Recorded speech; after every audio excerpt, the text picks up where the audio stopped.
this most holy day of days, to God your hearts and voices raise in laud and jubilee and praise.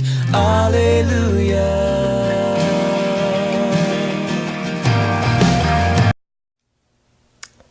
I love these Easter readings. The disciples are realizing that their lives have been fundamentally changed. This is a real growth period for them, and it's a growth period for us too. They are beginning to try to figure things out from what they've seen, what they've heard, and what the resurrection was all about. And we're trying to do exactly the same thing. Now we're at a spot in the Easter season, the fifth Sunday of Easter, where Jesus is actually saying goodbye. He's preparing them for leaving. We've all had the experience of moving from one place to another.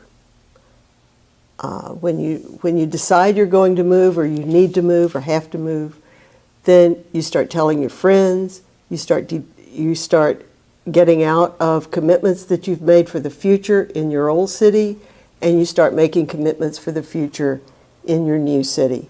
This is a process that goes on naturally. It's a natural process of detachment.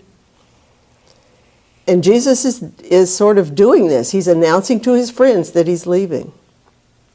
But Jesus turns that process of detachment upside down. He says, I'm going, and I'm going to prepare something for you, and then I'm coming back, and you're going with me. So in a sense, the relationship that naturally sort of decreases when a person leaves a city is not going to happen with Jesus. It's going to increase.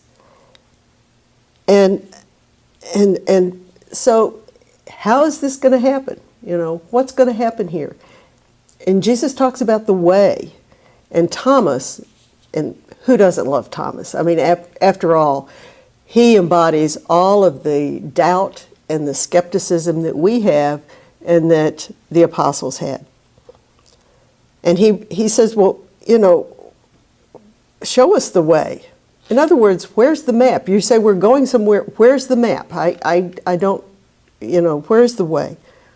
And Jesus utters that famous line, I am the way, the truth, and the life.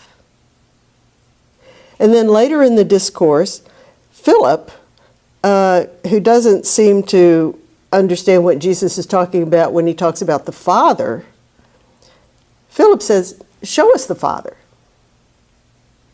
And then Jesus says, I am in the Father, and the Father is in me.